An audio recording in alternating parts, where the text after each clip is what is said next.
Hello learners of all ages, my name is Mr. Montgomery. I teach 4th and 5th grade math, and today we're going to be learning about how to add mixed numbers with like denominators. Now, we like denominators. It makes adding so much more simple. We see that our denominators here are 5 and 5, but the mixed number is a little bit of a hiccup in our addition. But there are two ways that we can solve this, and the more options that we can use to solve it, the more it's going to make sense for everyone. But I have 2 and 4/5 plus 1 and 3/5. Now, for me personally, for the first method, I like to line mine up instead of horizontally. I like to line them vertically. So I'm going to add 1 and 3/5 over here. All right.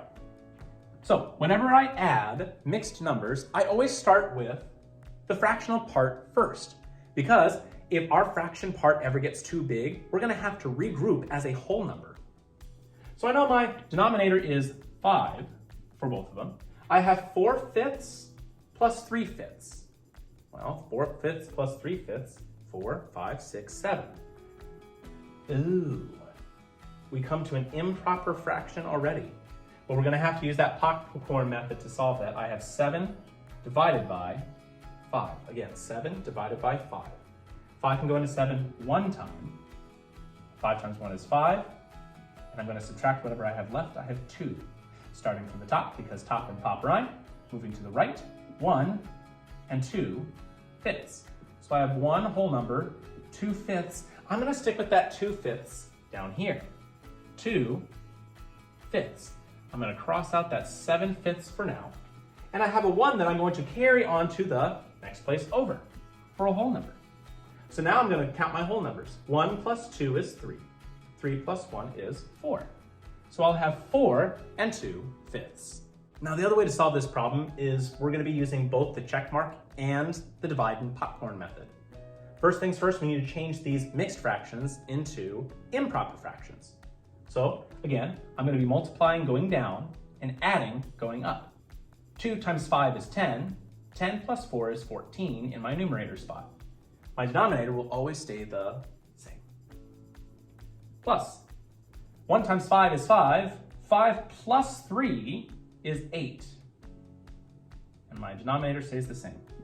Now that I have 2 improper fractions, I'm going to add my improper fractions to get an answer as an improper fraction.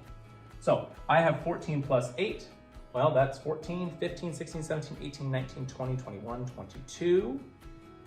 So I have 22 over 5. Now I have an improper fraction that looks very similar to this. I'm going to divide and then use my popcorn method moving to the right. So I have 22 divided by 5. 22 divided by 5.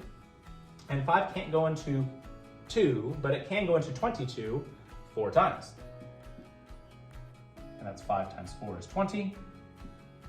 I have 2 left over. Start from the top and pop to the right. 4 and 2/5. 4 and 2/5 is my answer, and I got it through 2 different ways. I'm going to do 2 more practice problems, one each way. So there's going to be one time where we're going to be using both these methods, and we're going to be using one of the times where we line it up vertically. This is the one where we're going to line it up vertically. I can see right away that if I add 3/5 and 4/5, I'm going to have to regroup. So I'm going to mentally keep that in the back of my mind. But I'm going to be lining it up vertically, starting it off. I have 4 and 4/5. All right. And the reason I line it up vertically is it's very similar to how we add and subtract when we do regular numbers. We have our different place values. You could see, I guess, fraction as a place value and a whole number as a different type of place value. But that's why we always start with the right-hand side, going to my fractions, just in case I have to regroup. Well, I know my denominator is going to be 5, and it's going to be bigger than 5 because 4 plus 3 is, it's 7. So I have 7/5. Well, I have an improper fraction right now, and I'm going to have to change it right away. So 7 divided by 5. Well, 5 can go to 7 once, and that would be 5. And if I subtract that, I would have 2 left over. That'd be 1 and 2/5. And keep that off to the side. 1 and 2/5. I'm going to take that 2/5, bring it down here. Don't need that anymore. I'm gonna bring this 1 all the way to the top over here because I'm carrying that 1. It's a whole number that deserves to be in the whole number column. Fraction stays in the fractional column. Now, I have 1 plus 4 plus 4, which is 9. So I have 9 and 2/5 as my answer. Our last example looks like this. I have 5 3/4 plus 3 2/4. First, I'm going to be using my checkmark method on both these mixed numbers to get them into an improper fraction, add those improper fractions, and then change that improper fraction back to a mixed number using the divide and popcorn method. So remember, we multiply going down, add going up.